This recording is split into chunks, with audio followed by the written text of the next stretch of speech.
Welcome to FOBtv, the future of business. I'm your host, Kevin Benedict, and I want to welcome each of you here today. Now, I'm really excited about this series that you're viewing right now. This is the fourth in the series, and it's 4 different experts on higher education and the future of higher education have come together in a virtual event. That virtual event is called Reimagining Higher Education and the University of the Future. The link is in the comments right below here, so you can follow and look at that whole event and learn all their insights. We put together a panel, but because of a limited time that panel had, we weren't able to include all the answers from our panelists. This series of 4 interviews are each of their entire answers to the interview questions. So this one I'm very excited to introduce is Renee Altier. She's the Senior Vice President and General Manager for the Business Education and Careers Group at Wiley. She brings a unique perspective on personalized education, equality and equity in the use of technology in education, so everybody gets a fair chance and has access to the information technology necessary for online education. So stay tuned for Renee's full interview, and thank you again for joining. Welcome to the next part of our program, which is a fireside chat with 4 distinguished experts in higher education. And this is for the topic of the University of Tomorrow and the role technology plays in that. I want to welcome each of you, and we really appreciate your participation today. Renee, let's start with you, and I'll ask you the first question on the panel. Renee, so universities have been involved in this journey through digital transformation for some time now, but how has the pandemic and the year 2020 changed or impacted that trajectory? So we've seen a significant acceleration of that digital transformation, right? And it wasn't easy, certainly when COVID hit last spring and a huge swath of our faculty and our students had to move online suddenly with really no warning or time to prepare. So I think that universities have been on this journey, and Wiley, we've been on that same journey along with them, transforming from traditional face-to-face instruction, traditional print materials, traditional curriculum and materials, to moving a lot of that engagement online. And so it's been a really fast and swift movement, I think, not without some bumps for instructors, for universities, and for students. But in the end, what we've seen is a really remarkable transformation. The key, I think, in being able to adjust after kind of the switch to, sudden remote learning in the spring, institutions and faculty had time to really think about how to make online learning engaging, how to drive student engagement, and ultimately to drive student outcomes. And so what we've seen with this fall is a significant increase in the use of our online content, our online courseware, our online programs, and universities are really also making use of the technologies that they've licensed already, such as their learning management systems, to drive greater student engagement and ultimately student outcomes. So that's really where Wiley has been working closely with our partners and the university and higher ed side of the world, and trying to help them tackle these challenges with agility and with some flexibility based on student needs. So Renee, universities, a big part of the universities when you talk to students and when you talk to their parents even, is this notion of a university experience. But with classes increasing and content and everything increasingly going on, how do you guys perceive that? How do you maintain what everybody wants, which is this incredible university experience? Well, I think that's a journey that both our institutional partners, our faculty, and we as a publisher and provider of educational solutions, we're all taking that journey together. We've met with university leaders, faculty, about how to engage students and provide more of that customized experience or personalized learning experience. And we just completed some research around how instructors are leveraging video, native LMS tools like discussion boards and activities to really try to personalize the learning experience. and bring that university experience online. I think it's been remarkable to see how quickly instructors and students have moved to try to make that personalized learning experience virtual and successful. At the same time, I think we've also been working closely with our users, recognizing that they are not always familiar with the tools available to them to do so. So how do you actually leverage those native tools that we offer, that the institution might offer, to create model courses that help drive learning outcomes and help drive greater student engagement?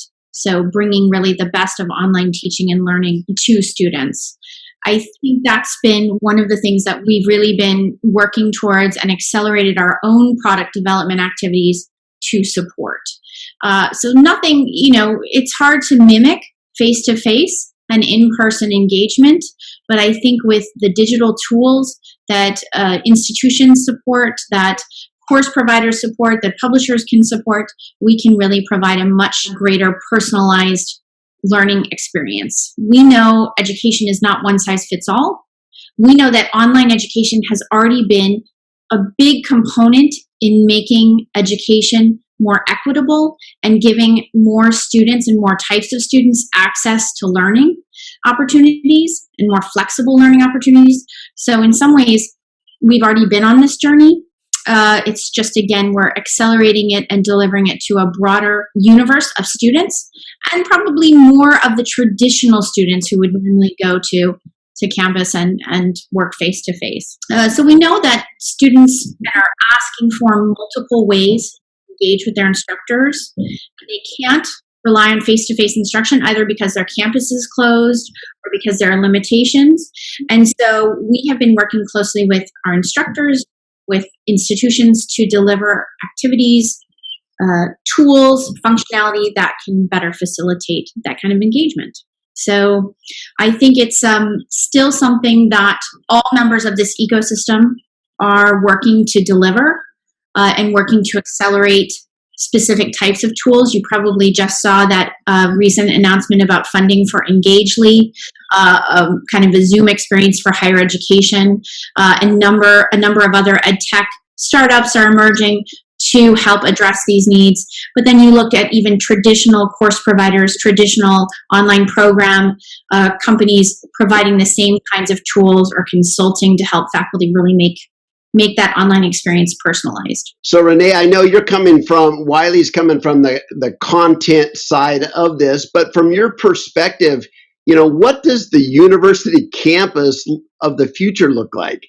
Well, the university campus of the future might not be a campus at all. And frankly, it might not even be a traditional university, or it might be a different translation of that traditional university. So myself, so many of my colleagues, we had that traditional university education, and that still has value and still provides a lot of value across the learning ecosystem. But what we've been seeing increasingly is that students need greater flexibility in their learning, help them achieve their learning goals. So it might not be a traditional four-year degree. It might not be a traditional face-to-face on-campus learning experience.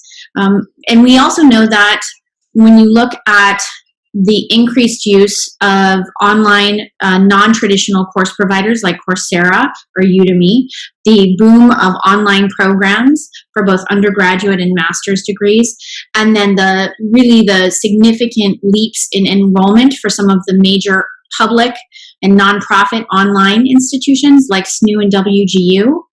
Students are asking for more flexible ways to develop the skills they need to succeed in the workforce. And college, a traditional four-year college on-campus experience, isn't necessarily the only pathway. And for some students, it's not even necessarily the best pathway.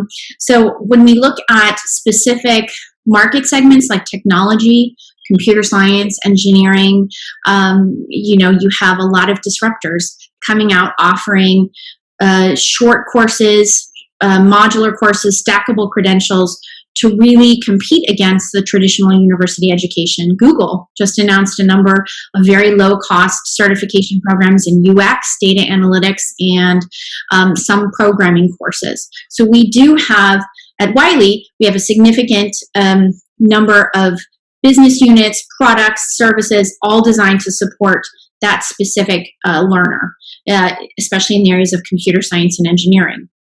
In other cases, you still require a 4-year degree. If you're going to become a financial analyst or a certified public accountant, you still need a 4-year degree and then some. Your path to getting that 4-year degree, your path to getting that certification is different. And so a lot of students need that flexibility. We've been partnering with universities, with online course providers, with training providers across the globe to provide different modalities and different paths to learning. So I think, again, the traditional on-campus, traditional learning experience that most of us experienced in our lifetimes is really shifting.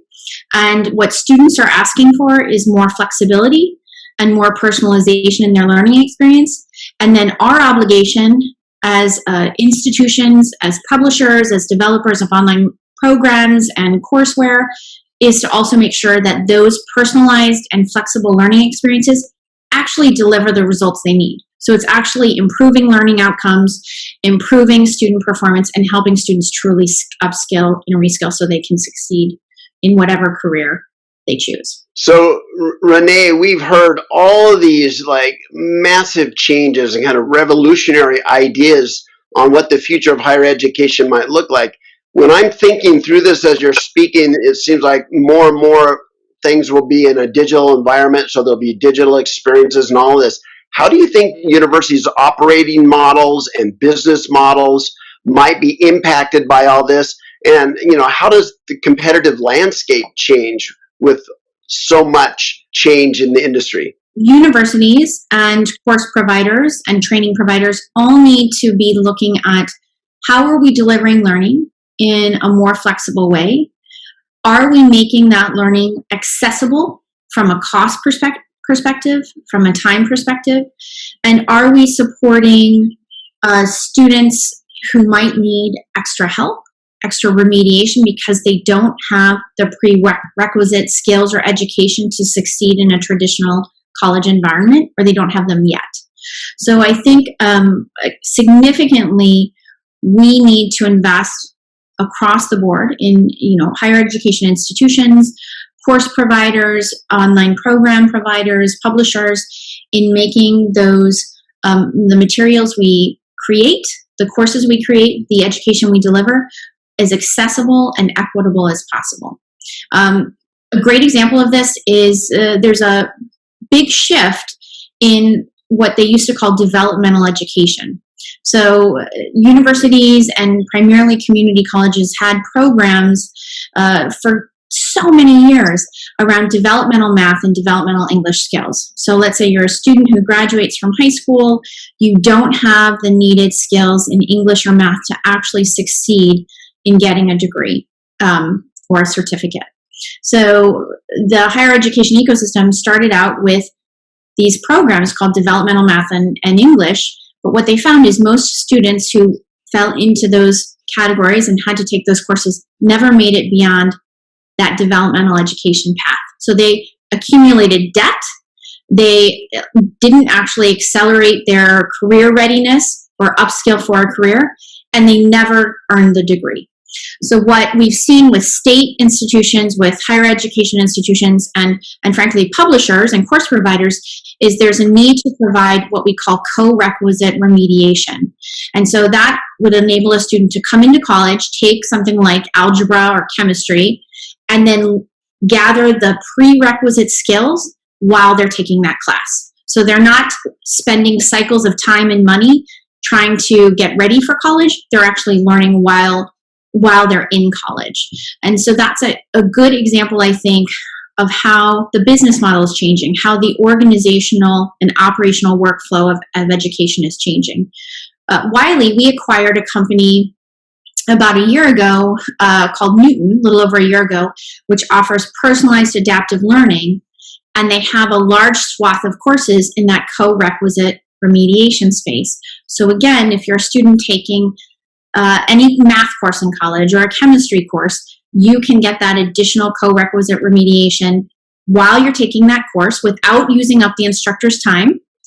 and without having to take those traditional old school developmental courses, so that you can progress through your career and ultimately earn the degree or the certificate that you are seeking faster. Renee, where do you see the technology gaps? Because a lot of this stuff is aspirational and universities really don't have the technology they want yet.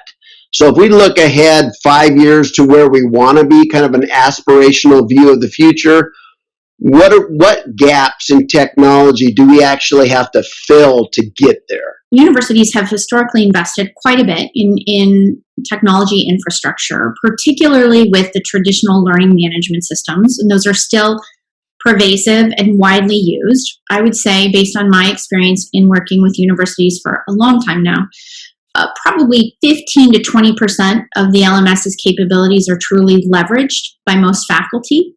Now that is changing with COVID and with having to deliver more courses online. I think universities are making better use of the technology investments that they already have.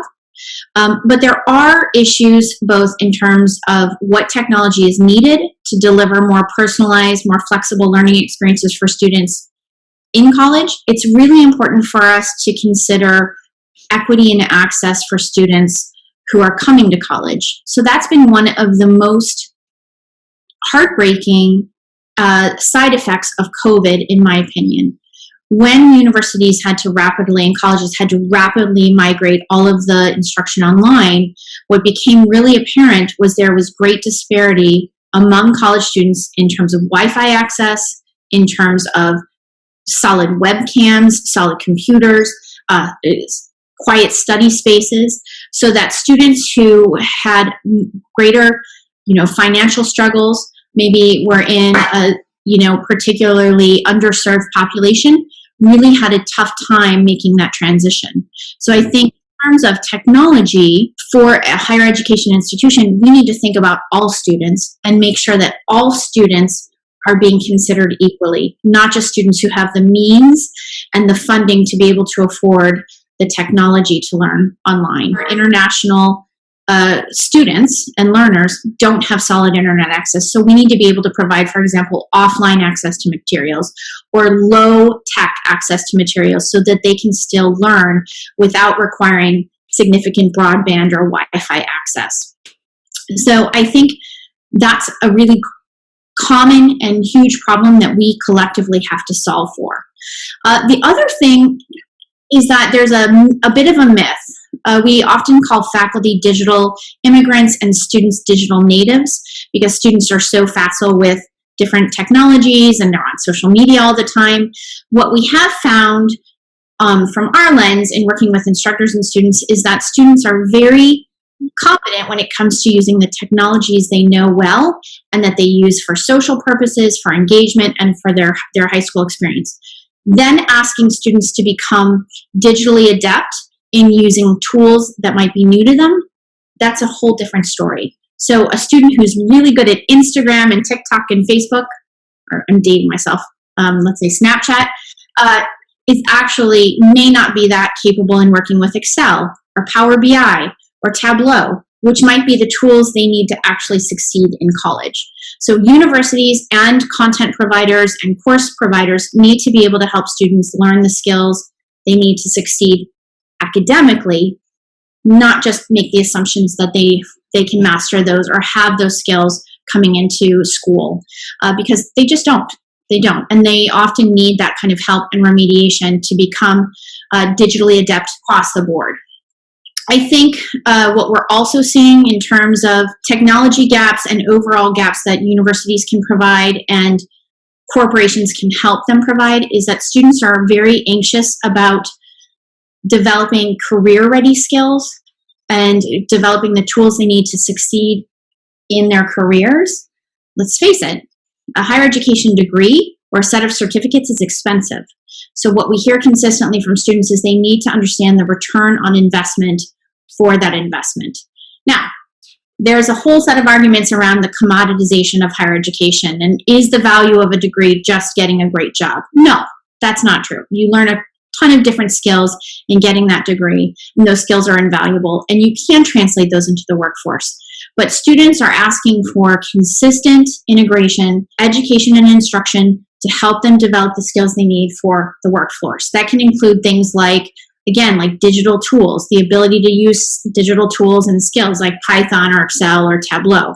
It also, interestingly, is asking instructors and universities to deliver more project-based or experiential learning. It's very hard to do in an online environment. So the other area that I think we'll see greater investment and innovation is around online and digital project-based and experiential learning tools, like virtual simulations, different ways to engage students in class and with each other that go beyond kind of those traditional discussion boards or other kinds of social collaboration tools. One of the things I think we all holistically need to do is work with associations and nonprofits to really ensure that we're delivering that equitable access to education, especially when it relates to technology. So Wiley partnered with a great organization, Digital Us, and Digital Us is really focused on helping learners develop both the technical skills and the access to technology to succeed. So they're working very closely with nonprofits, with higher ed institutions, with organizations that serve underserved populations to try to bridge that divide, to try to close the gap on the technology front. So I think we are committed to being an active member in those projects and those solutions, both here in North America and frankly globally, where the issues around access and equity are even more pressing and more challenging. Renee, I want to thank you so much for your participation on our panel today, and we've learned so much. Thank you for that. Thank you. I really appreciate the opportunity. Renee, while we were talking here, a question came up, and let's see if we can answer it today. The question is, Renee, what do you mean by personalized education? Because I guess in the traditional context, they think of a textbook, and the textbook's the same for everybody. What do you need to learn about a student that you can then personalize that experience? Well, I think personalization is actually, candidly, it is the future of higher education, and it could be the greatest disruptor and the greatest benefit for our learners. The simplest example of personalization is providing students with adaptive learning content. Basically, content that adapts to that exact student, their knowledge base, their skill set. So, for example, let's say you are taking general chemistry, and you are taking general chemistry and you have a strong calculus background, you're really proficient with algebra, so you're going to be able to master chemistry very well. I maybe don't have that same background. So basically, personalized learning and adaptive learning adjusts to the exact skill set and knowledge set of that student and delivers content and assessments that are tied specifically to that student. And to me, that is the future of learning. Now imagine if you expand that beyond traditional assessment and you go into delivering content, delivering reading materials, delivering activities that are personalized for your skill set and for your particular learning path. That would allow a student who maybe is more advanced to advance more quickly, a student who maybe needs some additional help to get the help they need at the point that they need it. So you have fewer students maybe falling out of the class or failing the class or dropping the class, and also more students succeeding through the class. I think that's a huge component of kind of traditional curriculum and instruction. So we know that students don't read textbooks in the way they were offered. They just don't. They look for the areas they need to study. They try to identify their gaps. And if we can provide them with tools that help them more efficiently identify those gaps, that's a huge win. If we allow instructors to identify those gaps in preparing for lecture or preparing for materials, that's a huge win because they can look for patterns across classes. They can look for students who are really struggling and try to intervene with those students at the point of need. To me, that's going to be the future of education, really personalized learning. At the institutional level, if you can provide career services, intervention, counseling at the point of need to further personalize the student's learning experience, we will succeed in graduating more students, more successful students, and helping students progress across their college careers with greater speed and more likely with actually greater numbers of students graduating. We all know that student retention is a big challenge, right? There are a lot of students who don't make it past that first year, and the average graduation rate in 6 years is about 60%, and higher or lower depending on the type of institution you attend. So most states and institutions are looking at ways to personalize the learning experience so they can improve graduation rates and help students succeed across their career. Thank you, Renee. We appreciate your insights and your experiences and your forecast into the future. Thank you very much. Thank you. Really appreciate it.